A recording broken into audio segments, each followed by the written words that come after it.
What is up, everyone? Welcome to episode 6, Throne of Angels video blog.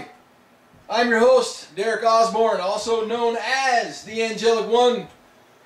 Today we're going to look at a few figures, revisit a couple of projects that I'm working on.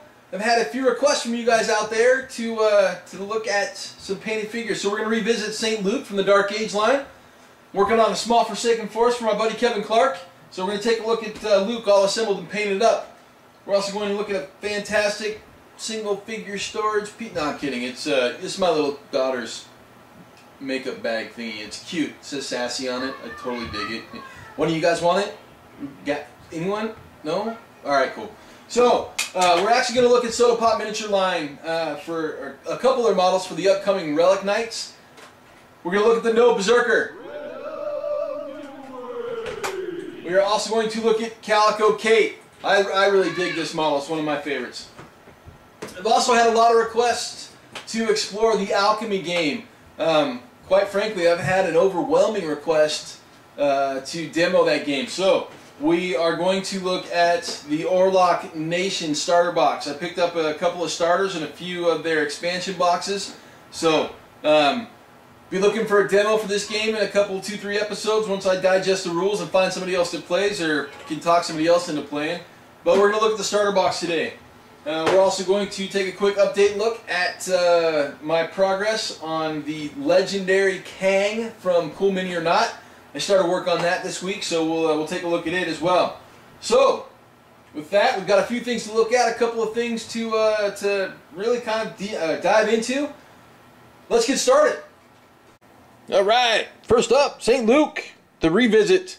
Now, if you guys recall from the first episode, St. Luke has a two-option loadout, either the combat shotgun or the spear, the piercing spear. As you can see, we went with the combat shotgun loadout. Now, Iron Bear actually has done a great little video tutorial on magnetizing the weapon loadout. So, I will go ahead and post a link to that in the comment section, obviously under this video. But as we take a look at St. Luke, we can see really the detail on this. Let me see if I can get this light up here a little higher so we can get a little, there we go. You guys might notice I did add a second light per popular request to my display area, but it is more geared on the lower side of things. But again, the detail on St. Luke just made him an absolute joy to paint. I had a great time putting some paint on this guy, and you know, really just a lot of fun finding the little details that were basically laced into him all over the place. He's got pipes and cords and, you know, little metal greebles, and I mean the detail in his armor is fantastic. You know, you guys can see really just how much time was spent and how much attention to detail was given to this sculpt. I mean, it's just amazing. I was absolutely 100% pleased as I was painting through and you know, putting really brush to metal on this thing, and it is all metal. It's fairly hefty. So again, on a 40mm base, we all know how much I love the 40mm. So excuse me, I adjusted my footing there and swung him out of frame. But yeah, so there he is. St. Luke painted. Looks, you know, again, he was just as much fun to paint as he is to look at. He was an absolute entertaining piece to work on. So I'm going to apply some pigments. Got a couple of colors here. Got those, I don't know, last year sometime. They were actually sent to me. I'm not sure if Jester Miniatures is still up, but I'll take a look. But yeah, so he'll get some pigments in through the joints. I'm still waiting on the bases to show up for this guy, so obviously he's not on a base yet. And yes, I am a forceps painter. These are basically medical grade forceps. You can get them on eBay. I have a dozen or so, and that's pretty much how I mount all my figures to paint. You know, you can see I've got Near Active Bold over here from the old Confrontation line. We've got the Master of Puppets. So again, I like to remove tabs and pin feet and paint with the forceps. But I will say, when I am doing units, just like everybody else or a lot of other people, I do the old poster tack on old paint pot thing. So yeah, just something for me. to you that might help. Alright, up next, the Noh Bezerker. Soda Pop Miniatures. This is for the Relic Night line, the upcoming game. As you can see, we've got a game card here. It's full color. I like full color cards. It's, you know, it's a card. Alright, so 40mm base. Woo! 40mm base. I love 40mm bases. As you can see, we have got a hybrid resin metal figure. So I will say that I've actually already painted one of these. I had to paint one for the demo sets last PAX Prime. Really just quick and simple for the guys up in the booth at the Soda Pop Miniatures booth.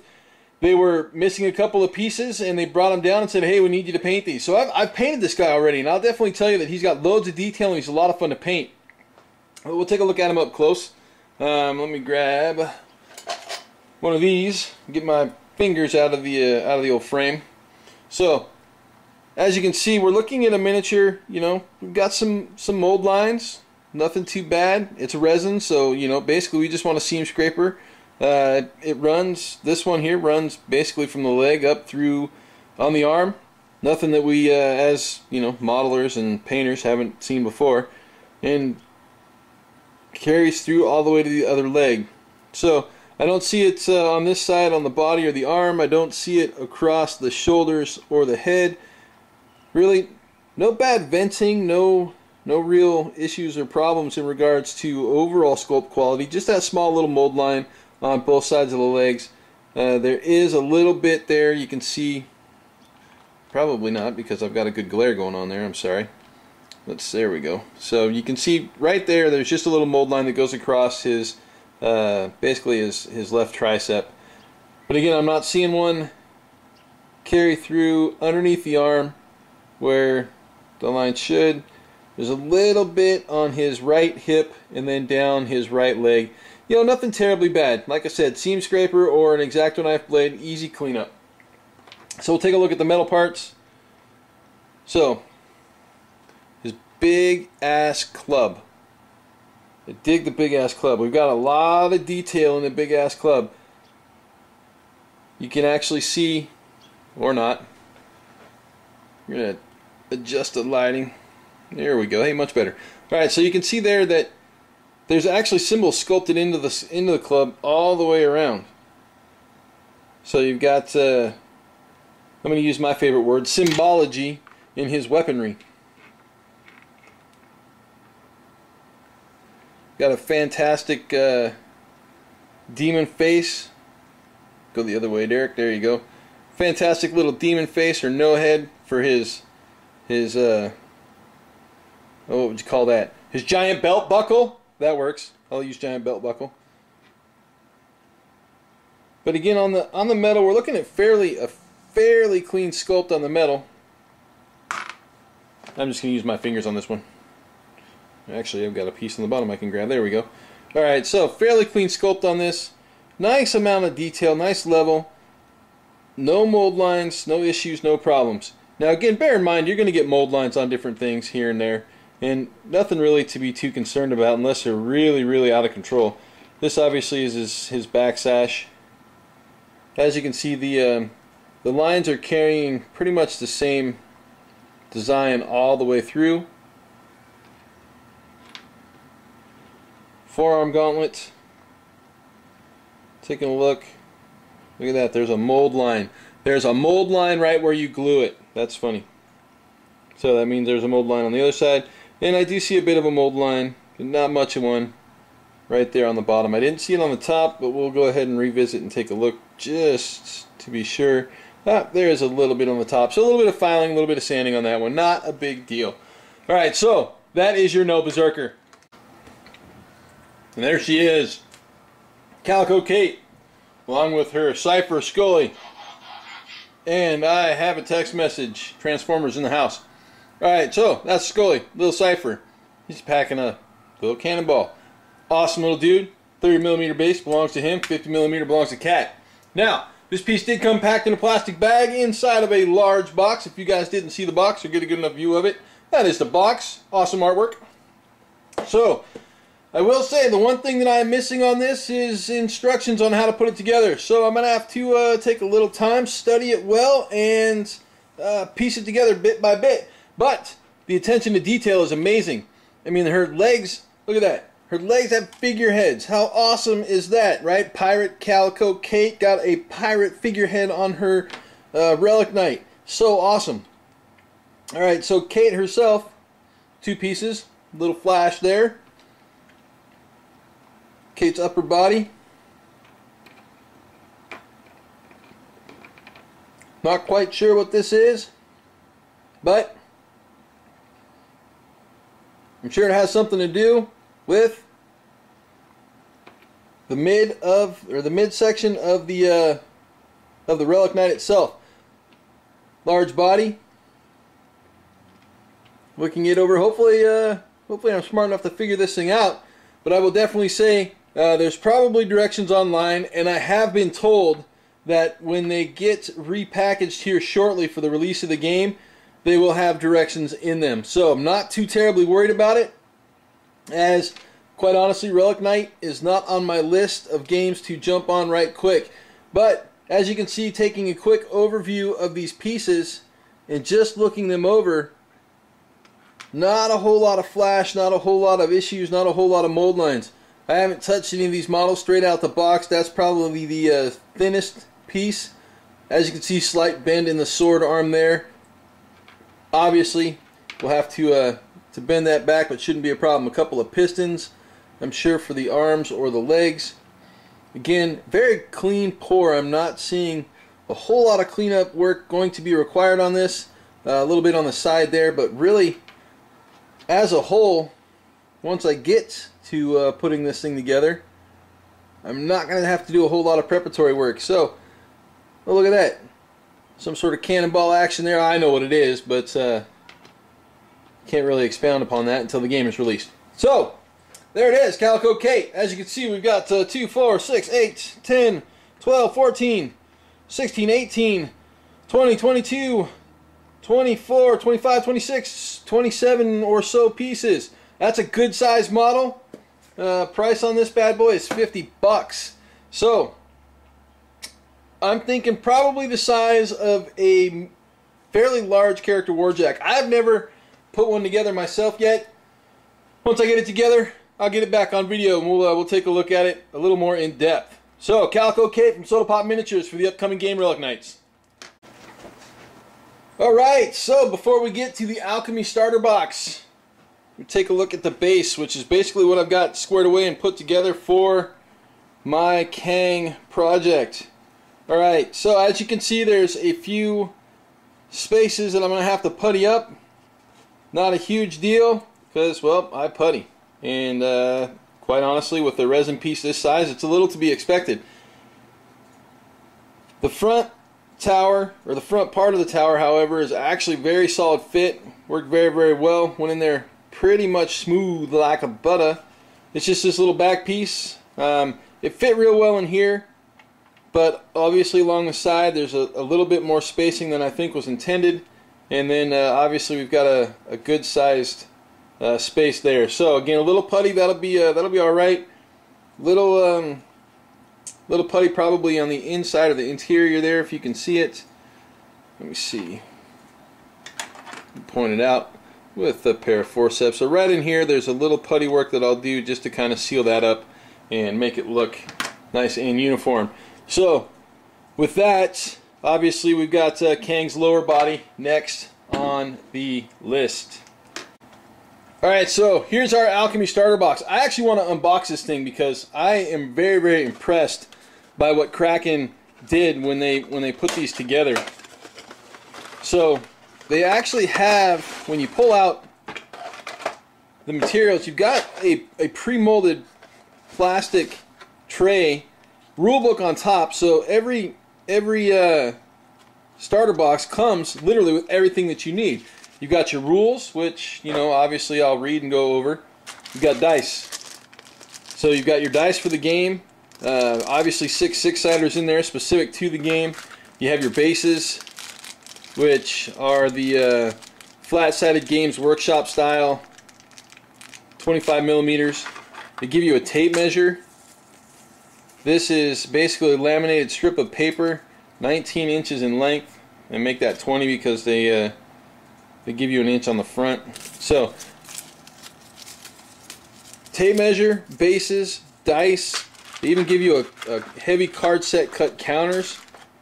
So you've got counters, obviously card stock counters, two-sided, full color, shrink wrap cards for your characters, and then your miniatures, all resin, come wrapped in plastic. So we're going to tear those open and take a look at those here in a second. There it is, the box set for the Aurlok Nation. Now this is the old Kraken Edition version of the box set. I don't know if 38 Studios, who picked up the line when Kraken Editions went under, I don't know if they maintain the same starter box layout or not. But for those of you who aren't familiar with the Alkemy line, there are 4 factions. You've got the Kingdom of Avalon, the Aurlok Nation, the Empire of the Jade Triad, and the Calcio Republic. So obviously I've got the Aurlok Nation here. The other starter box I picked up was the Empire of the Jade Triad. Quite honestly, I never played Alkemy, so I don't know a whole lot about it.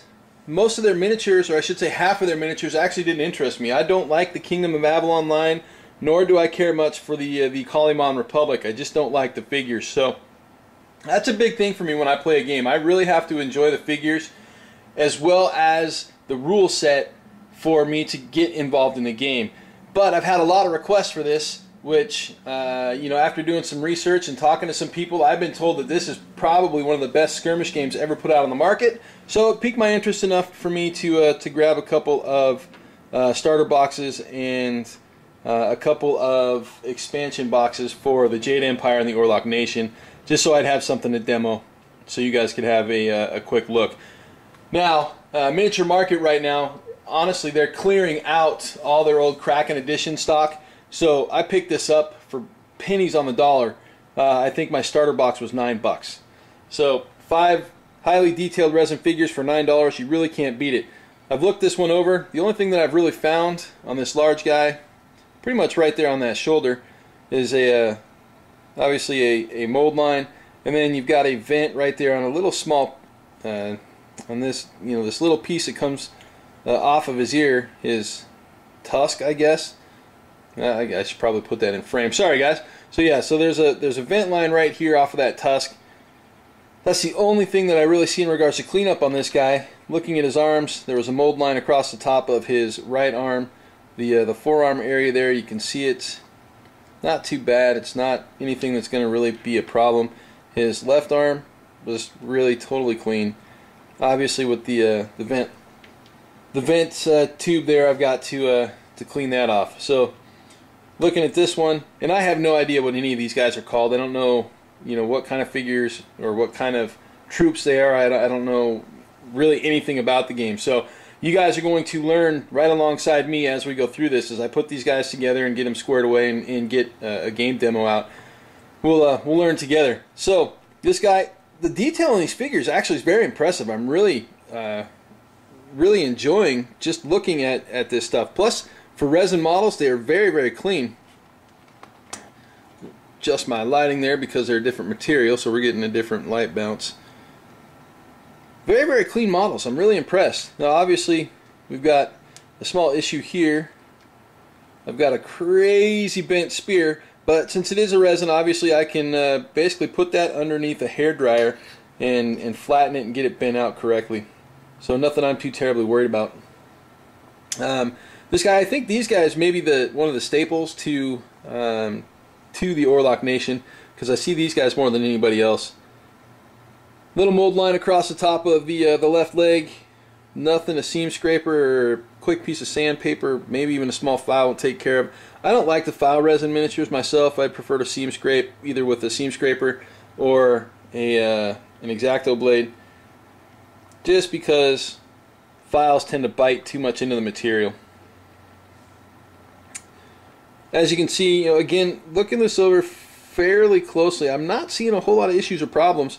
And again, I look at the miniature itself, not through the actual camera viewfinder. So that's why, you know, every once in a while the miniature will jump off the screen, or it might be out of focus, because I'm actually looking over the miniature and I'm looking for small issues or problems so I can point them out to you guys. And again, this actually is so far the cleanest one of the bunch. You can see a nice good amount of detail in the bottom part of the cloak there. They've given it kind of a tattered, torn and ripped look. I really like that. I love it when sculptors do that. Sculptors think about what the painter wants to paint, and add that detail and give it something, you know, like the St. Luke we looked at earlier. Give it a lot of extra life and make it a joy and fun to paint.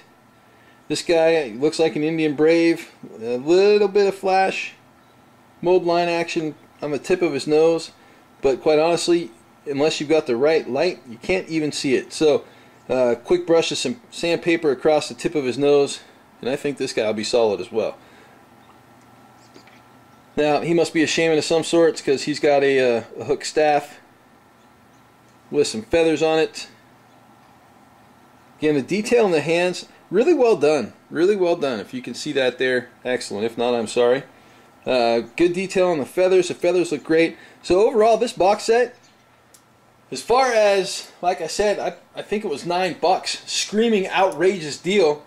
For you guys who want to follow along and get involved in this game, go grab a box set, grab a couple of expansion sets, clear out that Kraken inventory, that Kraken Editions inventory there at Miniature Market, and start posting on the blog and posting replies. Video replies would be awesome too. Show me what you guys are doing. I want you guys to share with each other, as well as, you know, you guys just jumping in and taking a look at what I'm doing. So that's it for the Alkemy Aurlok Nation box set. Alright, so that's it. Hope you guys enjoyed taking a look at some of the stuff I'm working on, as well as some of what's coming up. You know, as you can see, my desk right now is just a huge mess, and I've got a ton of things going on. I need to clean it up. My wife's going to get mad. Alright, today's random giveaway. Noh Bezerker, the magic hat. All of you who have just recently subscribed, you're in here. I promise. Everybody's in there. Y'all can't see it. So, today, that Noh Bezerker will go to Nick. Man, that's awesome. Nick from the blog. Alright, Nick, your name goes over here with everybody else who's won, because you can't win 2 or maybe 3 times in a row. Or, well, you can't win the next episode or the following episode. So we'll throw you back in there like in episode 9. 7, yeah, 9 or 10. Anyways, so you guys know the drill. Thanks for joining me. I do appreciate it. We'll see you guys in 2. Remote.